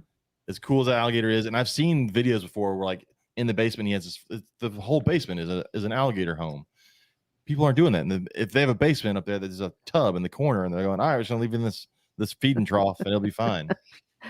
Yeah. Did Chris? Yes. Tell Chris to fuck off. No, this is a good one. Oh. Yeah. What do you- But actually, you mentioned the feeding trough. We have our oldest alligator is Tyrion. We've only had him, I think, 6 years, but he was in a horse trough for 25 years in the basement. So when we got him, he was only about 3 feet long at 25 years old. I just So imagine now you have a whole he's- bunch of stunted alligators. Oh yeah, they are. Hmm. But yeah, he's our oldest. He's about, like I said, 36-ish, early 30s, early mid 30s. And yeah, he's only maybe 5 feet now, 5.5 feet. So That's crazy. mhm. When you think about something that's that old, it should be over 10 foot. Yeah. 12, pushing 12 foot, and it's Yeah. at 5. Mm-hmm. Yeah, and we try to keep him fairly close to Godzilla, and we're like, here's our oldest alligator, at 5.5 feet long, and then this is our biggest alligator, Godzilla, who's like 4 years younger at 11, 11 and a half, 12 feet. So we're like, again, know what you're doing when you have animals because you're just stunted this poor guy's growth. So you said they don't really breed up there, but do you ever get the bellowing from the males? oh yeah. And they don't do that just at breeding. They pretty much do that every morning. All the And time. then they do it like pretty much every morning. So we're surrounded by farmland, and so the farmer, when he's like tilling, then the gators will bellow. Yeah. We're on a pretty like funny. a high traffic road, so like heavy semis that come through, the semi trucks that come through, or like a group of Harleys. So it's that vibration, that low Yeah, sound that causes that. Yeah. And we're also And like they'll answer. Yeah, and we're like way out in the country, and so there's some people, I don't know, down the road, however far, that like just shoot off explosives from time to time. Well, I mean, that And- happens. And It happens here in so the Texas gators too. will all bellow, and we love it because our patrons are like, "Oh, that's so cool!" But everybody in town, I'm on like the town Facebook page, and they're like, "They're just shooting their stuff off again, and my frames keep falling off the wall," and they're just complaining, and I'm like, "It's great," we're like, "Keep doing it. Our gators love it." Push it up. Come on, So guys. funny. So yeah. Mhm. Oh, I was gonna say something. no, James was going to say something. What? Well, you Who would have thought? feel free, guys. Well, look, this is. I had fuck y'all. We love you. Oh, fuck me. Oh. It was a good question too. I was I'm like, sure I it wanna know that. was. So, in all that free time that you have, because I'm sure Yeah. that you have so much of Yeah. it, Right. are there any podcasts that you listen to, or like things that you follow online? So this year I am all about the Joe Gardner podcast. So because I'm trying to put a whole bunch of native gardens on our property. And so I have a black thumb, but Hey, Katie does too. but my dad has this amazing green thumb. So he can grow pretty much everything. So And my sister so is. he is so good at growing everything. But me, like, he's hoping to transition into retirement in the next year or two. And so since my mom passed away, she wanted her ashes spread in a butterfly garden. And so that's kind of my thing I've been doing this year. And kind of the last year is really learning how to make sure that I'm doing what I need to do to help our local pollinators. And so we're putting in a whole bunch of native gardens in our cool. That's facility. really cool. So yeah. Joe Gardner. I may have to Yeah, the add Joe this to a Gardner list. podcast. I Yeah, can it's tell good. you- I've learned a My ton. pothos. I've had it for like 2 weeks. It's doing great You've not had it. For I 2 just weeks. bought I a bunch have. of plants yesterday for my home. So because I've I had got a Penelope pothos. for 2 weeks. Oh, got one. Yeah. So I got it when I got Penelope. I can tell you, when you're planting stuff, do not plant bamboo. As someone who worked at a place where my director loved bamboo and we had like 20 something species of it, fucking hate bamboo. Yeah, we have my dad planted some bamboo, which it's kind of nice because it does create some walls for us. But then So, it'll but grow yeah, like it 30 does yards spread. over there and start growing Yeah. over there somewhere. And Yeah. Plus, If you have- orange thing's been going nuts. Over She is. and if you have sidewalks, it'll grow through the sidewalk. Mm-hmm. Yeah. And we had black bamboo, and that was like our director was like, "Don't cut the black bamboo." I'm like, "It's growing over the damn sidewalk. We're gonna have to cut some of it, man." Yeah. Yeah. Yeah. Oh, fucking hate bamboo with passion. Cut so much of that stuff. Every time I go to a zoo, people love like zoos always have it, and I'm like, Mm-hmm. I guarantee It makes you forget that you're in the middle of a city. Yeah, You but know I'm what's like, crazy is I don't know if it's like this in Louisiana, but you'll be in like the deep piney woods in East Texas and just come across a patch of bamboo. Oh yeah. And we used to use it to make cane poles because you can't Yeah. break it. Mhm. The fish Yeah. aren't going to break it. My mom wants to like jump out on the side of the road and cut some down and take it home and build a teepee. I'm like, that is someone's property. Yep. You will Yeah. get arrested. Oh, my father-in-law, anytime we're going through Woodville, Yeah. there's this big stand of bamboo right on the side of the freeway or the highway coming out. And every time he's like, we just stop and cut some of that and make cane poles Yeah. out of it. And I'm like, fucking pull over. And he never does. So, note to self: my mother is never allowed to ride in the truck with you, or she'll go home with bamboo. See, my father-in-law is Yeah. also a scrounger. My Oh, yeah. mother-in-law has had to like tell him no more. Because he'll come home with like we were fishing one time and I saw this life jacket floating and I was like, I'm pretty sure that had a dead body in it. At one point. And he's like, oh, it's pretty good. We can pressure wash it. And you can I get the mean, dead body he smell took it off home. It smelled terrible. Like I Oh. think it probably had a dead person in it at Oh, one point. God. And, he did find me a brand new pair of cowboy boots that were my size on the side of the highway one time in a box.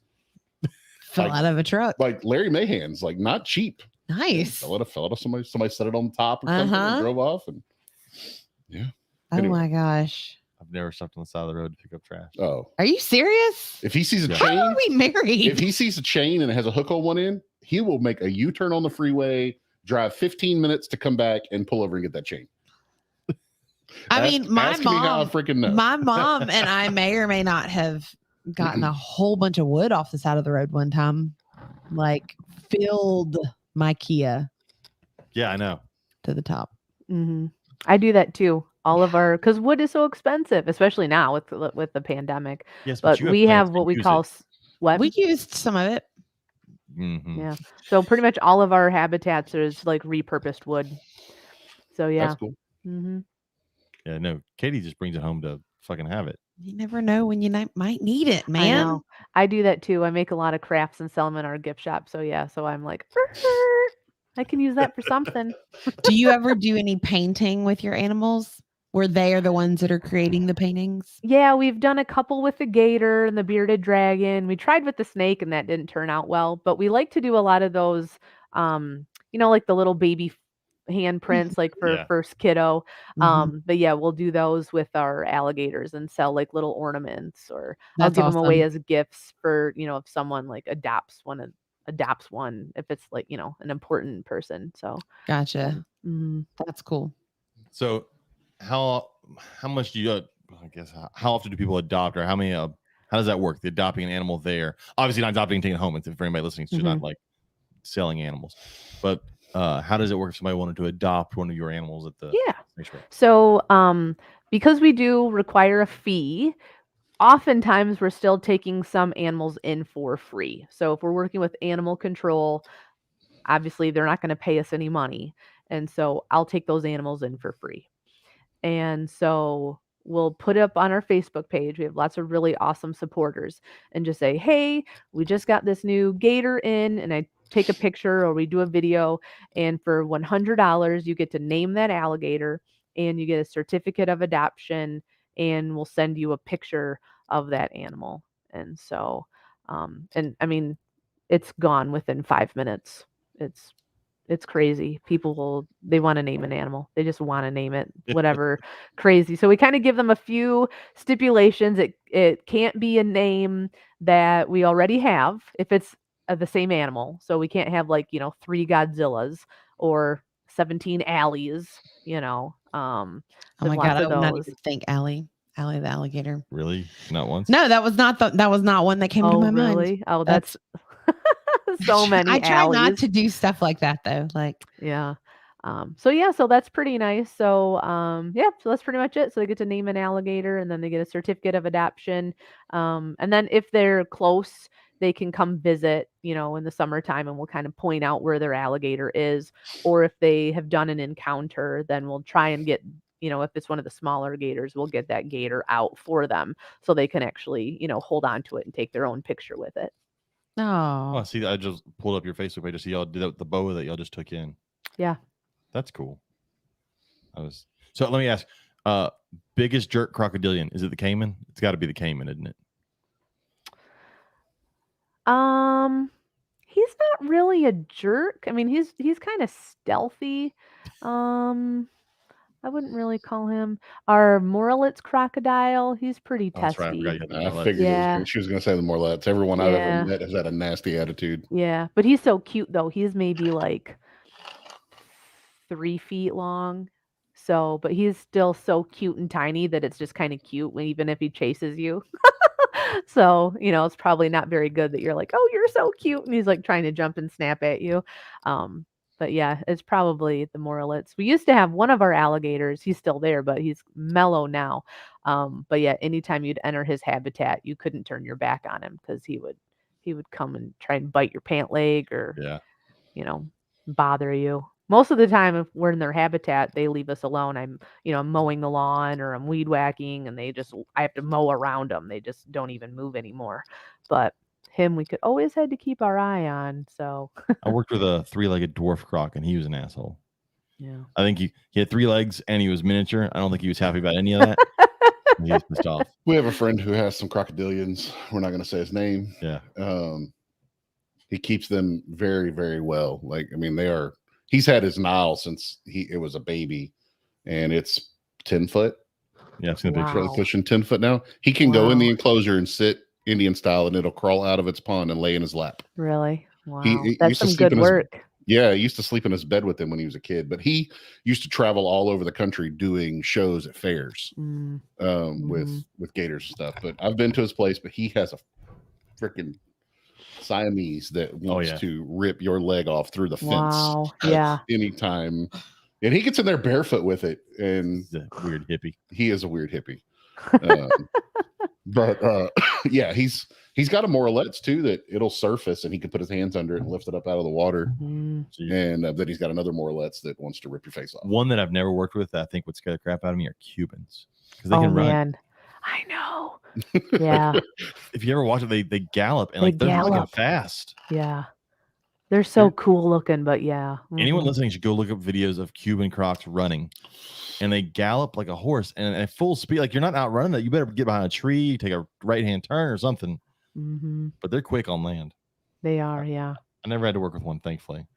I'll take alligators. I always tell people all the time when it comes to if you type in Cuban crocodile on YouTube, the very first thing is running. Yeah, because they're one of the few they take off. But I tell people all the time we got super lucky when it came to like predators in North America because we really got the big old vaginas of all the massive predators.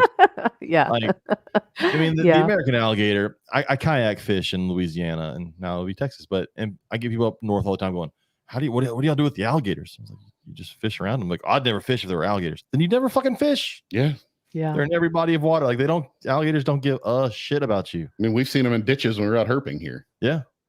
I mean, we had one in the middle of the road, remember? Well, I'll go fishing and you'll see them. They'll go down. You paddle past them. You look back. It comes back up. You just waits for you to go by.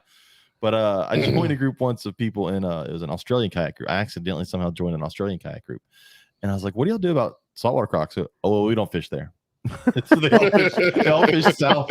It's all New South Wales. No one really fishing. I was like, that's probably safe. Yeah, James and I we were out herping this summer, and there's an area where it's like 2 lakes. When I say lakes, it's swamp. Yeah, it's swamp lakes. Marsh, yeah. Marsh.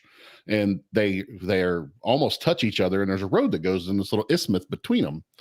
And so we had gone through. Yeah, and these places have like 3-foot lily pads. Yeah, massive lily pads. It's awesome looking. We had gone through there. We went probably another mile down the road and went down a little side street and then came back. And when we turned, we're both like, the hell's that in the middle of the road up there? It's just this big lump, like And right in the then middle of the all of a lane. sudden, there's another car stopped just on the other side of it. All of a sudden, it did how they'll flare their head up and whip their body around, Yeah, it turned and we could see the body sideways. and it was as long as the road was wide. Yeah, And Wow. he was a big.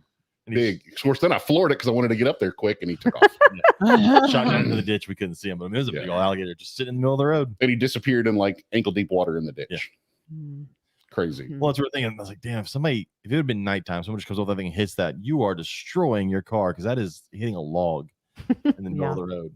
Well, you remember when we were out there the next time, there was the skid marks in the road, and they went off in that same spot in the ditch. Yeah, And you could tell the car had been stuck there. I was like, they might have swerved to hit missing out just an alligator. Yeah. I can't get over how many people up north because alligators aren't that common down here. I guess because we have so many restrictions down here about not being able to own them without permits in certain situations. But the fact that they're common enough for you to have 200 of them up there that you never bought, Right. and that's only Or a bread. fraction. Yeah, Actually, people one of them paid you to is our take. bread, but yeah, and that's only a fraction of the ones that are up there. That's only a fraction of the one. I mean, there's so many of them that definitely do die. As resilient as they are, there's so many that I'm sure do die. And how often have y'all taken them in and then just they were so bad off you couldn't help them, or have you been able to help everyone? no, we haven't been able to help everyone. I mean, it doesn't happen very often. We maybe get, one death, maybe 2 deaths a year. That's not bad. It's not bad, yeah, but Based on the numbers, it's so I mean. sad because, if they would have just gotten help sooner, Yeah, it's, we had one alligator that we got that it came from animal control. He was already skinny when we got him, and he wouldn't open his mouth for anything. And so when we were doing our health check, like a couple days later, because we usually check them out, I don't usually open up their mouth and look around inside their mouth when they do a health check until since then I do. But yeah, so he wouldn't open his mouth. He wouldn't eat anything, which that's not really uncommon for a new gator for us. Yeah. But at least, I mean, they'll hiss at you. I mean, they'll do something, but he just kind of laid there and he was so just lethargic. And then I was like, something's going on. I'm going to open up his mouth. And so when I opened up his mouth, he had like caulk from the tank, like the silicone. And I put a piece of log in there to have him clamp down, and I just pulled him. And it was like a foot long of caulk that was like just stuck in his throat. And then he passed away the next day. Oh, So, man. and it's, it just sucks because, the poor animal. So, you can't help all of them, unfortunately.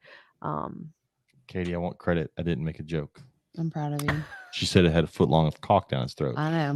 And I didn't say it. Now you're going there though, so you get no. Oh, I You should, get yeah, no I should proud of definitely you. watch that story. Then I'd never. No, you should keep Yeah. it Oh there. no, You it's should 100% just him and his it's not brain. it's not just me. Bullshit. No, I promise you it wasn't just him. You should totally keep it in there, and inside you'll know that there are people there trying not to laugh as you tell the sad story. Because that's one of those words that I can't even say it without it coming out. Oh, That's not that's so bad. funny. Really? Okay, No. I'm gonna have to. I Yeah. can't enunciate the L in the middle of the word for some reason. It just doesn't. That's hilarious. Y'all are a Oh, that's mess. funny. No one brought that to my attention until now. So yeah, every time I think of it now, thank you guys. Yeah. So every time you've told that story, I guarantee someone is sitting there going, "Don't laugh, don't laugh, don't laugh, Right? don't laugh." Oh, That's just one of those words that you can say though, and like boys are gonna giggle Well, she said it was a foot long of caulk. How can you not? because she said CAUL. So did I. I said foot long of caulk. Mm-hmm. It's like the other day when I was teaching conjunctions and I said "but" and all my little 3rd grade boys went because I said the word "but" in the Right? classroom. Yeah. Oh, Jesus. You said but. Uh-huh. That's like anytime someone at work, someone talks about having to go to like afternoon or morning duty. Can't help but go, you said duty. Beauty. It's still funny even when you're an adult. I don't care. Oh, jeez. What? You know it's funny. Anyways. Anybody have any other questions? Mm-mm. No. I've asked all my questions. I think I've asked all my questions. I'm sure I'll come up with like 5 more questions. The whole having to deal with snow and 200 alligators blows my mind. Because like the worst we had in Louisiana, it would get cold, but as long as we just turned the pools up so the water stayed warm And then one pool had like a jacuzzi heater, so we were good. Oh, yeah. And so we just kept them warm. We never had to deal with like, oh no, it could freeze over. And the water that came out of the pumps was warmer too. Yeah. So it was like warm bathtub water, Yeah, basically. on the cold days you go out and you can see the heat coming off the water and the alligator sitting inside of it. You never deal with that. And then And of course, there were signs because it never failed. People would be like, "Oh my gosh, it's in the cold water," and we're like, "No, how are they again? I'm not going to do it again." I don't miss having to deal with the general public as a zookeeper. I don't. But although now I'm a teacher, and so now I just deal with teenagers, and that's still equally as bad. Yeah. You can come deal with the general public for me. I could deal with that general public. At least they're not going to tell Say me how that. they're going to eat the snake rack and how to serve it up in a sauce pecan. Yeah, but man, some of the questions I get are. Apparently, my business got put on the list of some animal rights people recently because I've been getting a lot of the "you're a terrible person, we're going to kill you." Maybe they just know, What? maybe they just know you personally. Yeah, we're going to come to your house and kill you. I'm like, well, here's my fucking address. See? Understand that killing shit works both ways. I was about to say, Don't worry. Those people are like probably super liberal vegans. They don't own guns. They You're don't good. guns. Yeah, I'm not worried about it in the slightest. My wife shoots better than I do.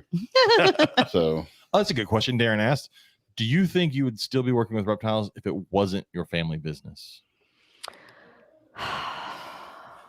Like, did you have hopes and dreams and they just all got crushed when you had to go work with alligators for the rest of your life?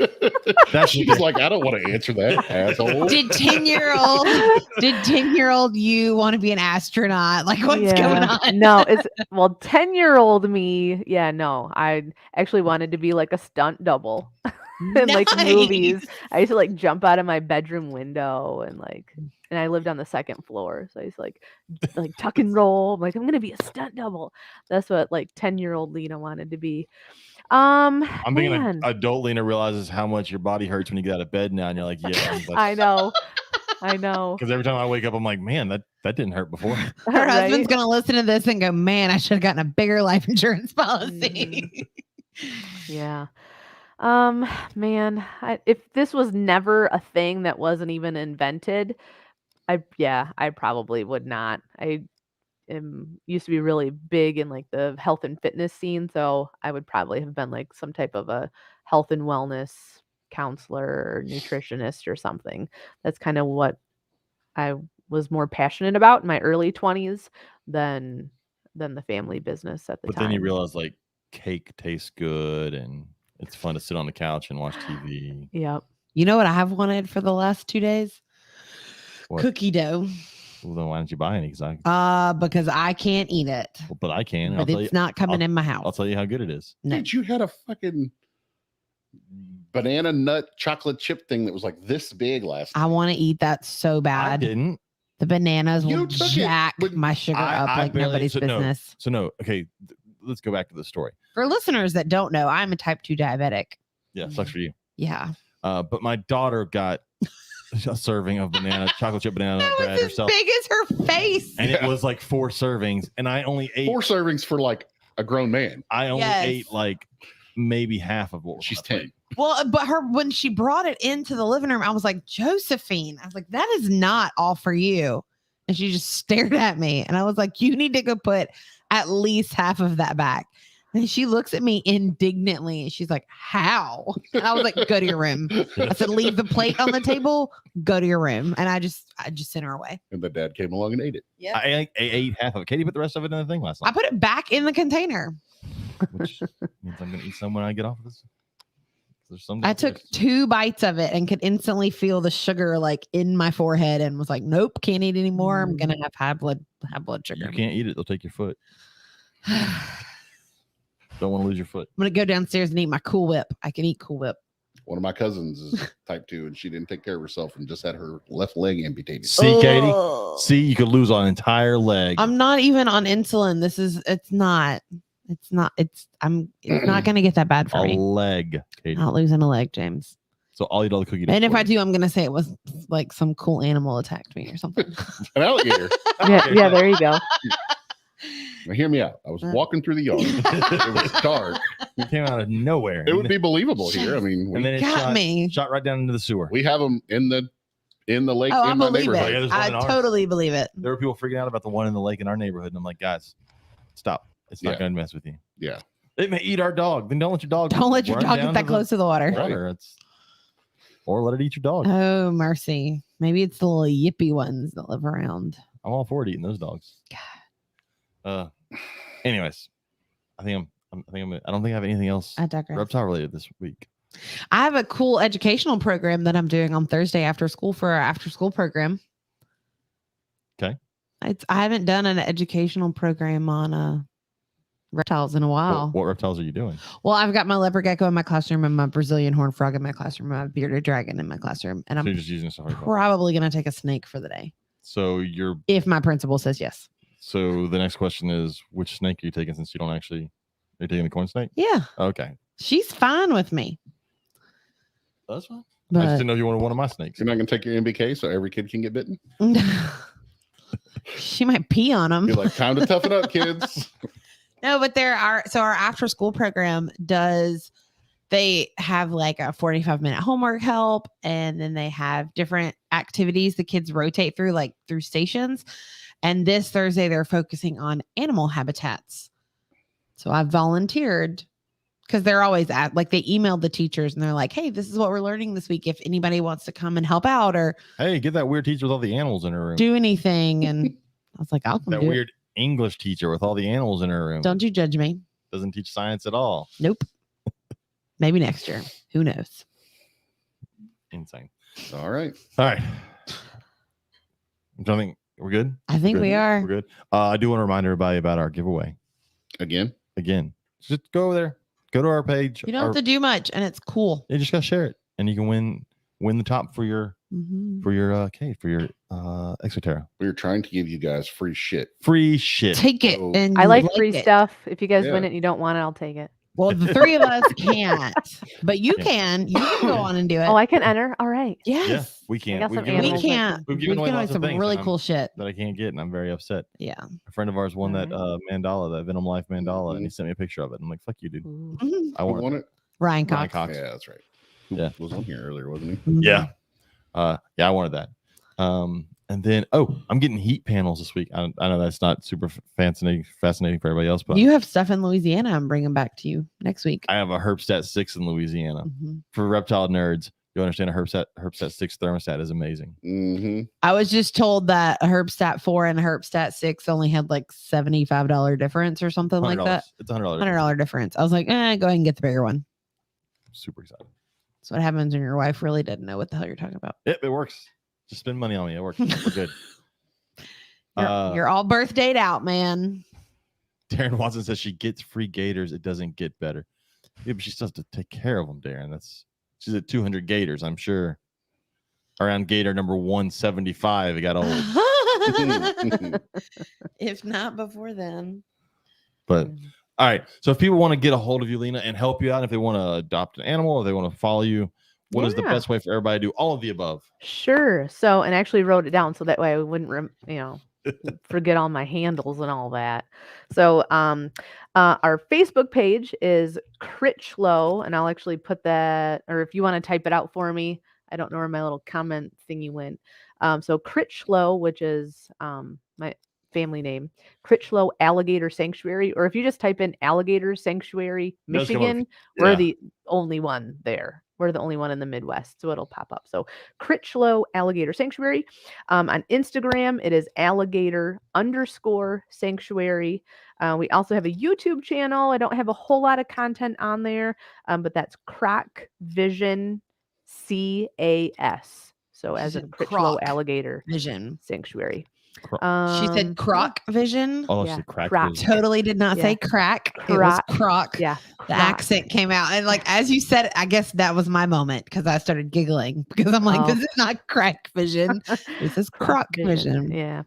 So, but if Anyways. anybody is listening, so if I want to give myself a little plug also, so we also work with animal control and law enforcement because obviously up here in the Midwest, our law enforcement really isn't trained to deal with going into homes that have alligators. And so we work with law enforcement and we do trainings where they can come to our facility and they can learn how to safely catch and capture alligators. And so that's open to our law enforcement. So we have people that have come from Canada, Illinois, Missouri, Wisconsin, Ohio, Indiana, that have come from kind of all over the Midwest. And like I said, up even into Canada to learn how to do something like that. So if you are in the listening area within, closer to Michigan than Texas or Florida, and you want to learn how to do this and you are in that field, then we call it. We got all the way to this point and the audio messed up. I Oh, wonder if it's on our end. it probably is. Oh, there's. Is it? Yeah, because my internet's been running really slow for the last did it? minutes or so. Okay. Oh, We're so back. yeah, So- It's okay. okay, good. So it's called the Crocodilian Capture Safety Training, and so and it's also certified through our Michigan Department of Ag. And That is so so for cool. those of us that are in Michigan, you get your continuing education credits for it. And so yeah, so it's something that is really helpful. Especially we get a lot of people out of Chicago as well, that come and do the training in Madison, Wisconsin area. Yeah, because they have a big So- herp society up there. Madison Herp Har- Society. Yeah. Yep. I So need to just yeah, take a so tour if of the you're mid- if you're not too far from that area and you want to try a training, come I check need us to out. take a tour of the Midwest and come visit there and go over to Snake Discovery and then drive up and just tour all the Midwest reptile stuff. I was Yeah. thinking that earlier. Sounds like a great summer vacation. Yeah, We're only about 2.5 hours away from Tinley. We're halfway between Chicago and Detroit. No. So do you guys snake bites? Do you know the Reptarium, Brian Mhm. Yes. Barczyk? Yeah. He's actually only about maybe 2 hours away from us. We actually have 2 of his alligators from a few years ago. So yeah, so Oh, good. So we we're can not too visit far away there, from Brian's Reptarium. and then we can go over to Wisconsin and see the Venom Lab. Mhm. Just take a whole tour of the Midwest. I'd be down to do that. Have a big double family vacation. We'll do that in the summer. Definitely doing it when it's not cold up there. I was about to say, yeah. Rent a big ass Yeah. passenger RV. van and And Yeah. go tour. I the know rep- we might kill each other in a big ass passenger van. We might be better off taking 2 vehicles so that when the kids start to bug y'all, you can stick them in the car No, with you just throw me headphones and on vice them. versa. well, see, the good thing is one of my kids can drive, so I could just make them all be in that van. That's I funny. love it. So, well, thanks for having me on, guys. I Yeah. appreciate Absolutely. it. Super excited. Hang out just a minute before when we disconnect. All right, real quick. Okay. If we get a hold of Robert, LSReptileRacks.com. Hmm. Get a hold of us. We are the Reptile Gumbo Podcast on Instagram, Facebook, and at gmail.com. Check us out next week. 100 Our 100th episodes. episode, we're bringing back somebody from previous episodes. Yeah. All right. Thanks, everybody, for being here. Thank you, Lina, for being on. And we will talk to everybody next week. Goodbye.